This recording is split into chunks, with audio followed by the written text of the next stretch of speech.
And this is the journey we would like to see 1,580 companies who you represent. And we would like to see 1,580 Suzukis being created out of India.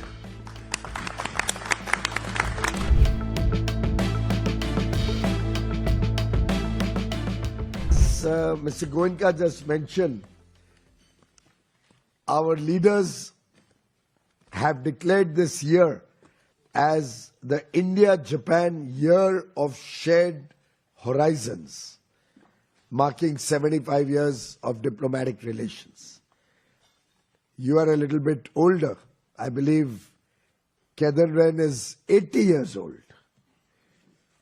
No better moment than today to discuss our partnership into the future and how we see the next decade folding out, how we see growing collaboration and cooperation between businesses to further strengthen the strong partnership that our leaders share.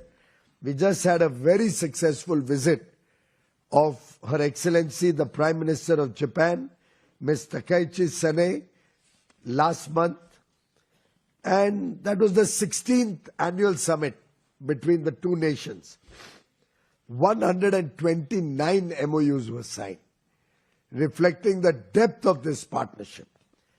And I believe no better organization than yours to implement the large potential between Japan and India.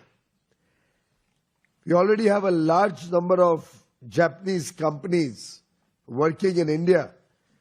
I believe that this decade should see that number double from the current levels. I'm told that Kedarren represents 1,580 companies, 103 industry associations, 47 prefectures. I admire your size, but more importantly, I admire your motto, policy and action.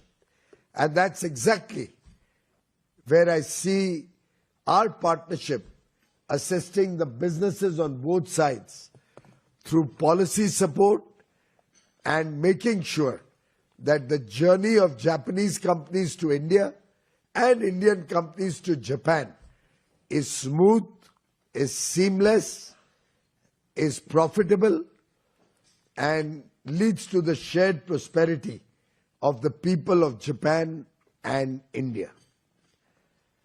Friends, Prime Minister Narendra Modi made a comment, and I'd like to quote, "Over the past 12 years, we've been transforming India's economic DNA by embracing Kaizen, which is an offering from Japan. We believe in the principle of continuous improvement, and we are looking at Japan being our partner in this journey as we progress from a $4 trillion economy today to a $30 trillion economy by 2047, when we celebrate 100 years of independence.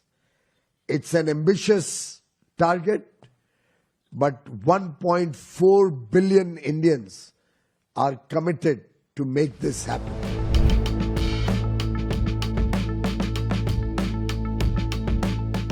In fact, today we have one of the youngest working populations anywhere in the world, with an average age under 30 years and expected to continue to be young for many, many decades.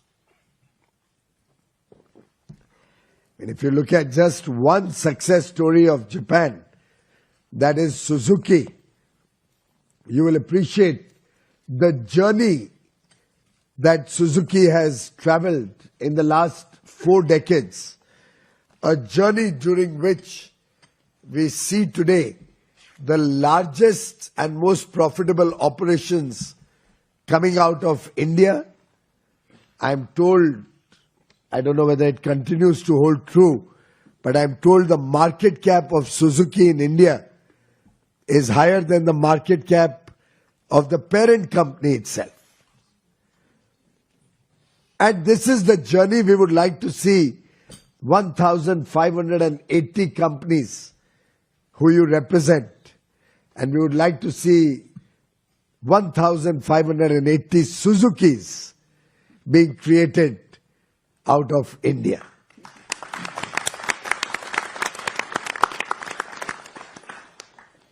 Friends, there are several sectors in which India is taking leadership role. I'd like to share with you some of them to help you appreciate the large opportunity. We can talk of $10 trillion yen or look at expanding business relationships, but ultimately we'll have to get down to specifics. We'll have to get down to opportunities. We'll have to see how we can lead towards balanced trade that was mentioned by my friend Mr. Goenka. And some of the areas where I think we can offer you very attractive investment opportunities. And I'll only share 3 or 4 to give you a flavor of the India story. India used to be a land of different regional grids.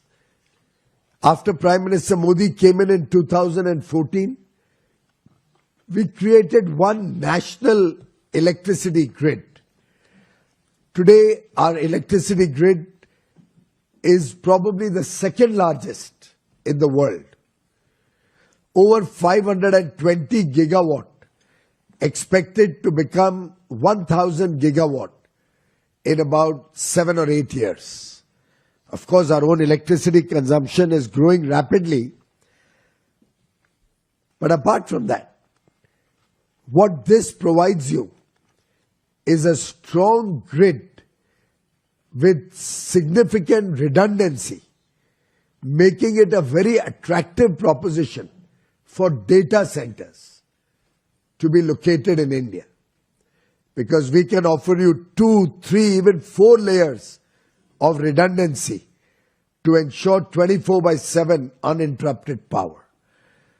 In that grid of 520 gigawatt, 60% is clean energy, renewable energy, and growing at a speed by which we will grow to about 500 gigawatt of clean energy by 2030. We have also embarked on a massive plan to bring nuclear energy to India with a 100 gigawatt plan by 2047. This is in addition to the 500 gigawatt plan by 2030.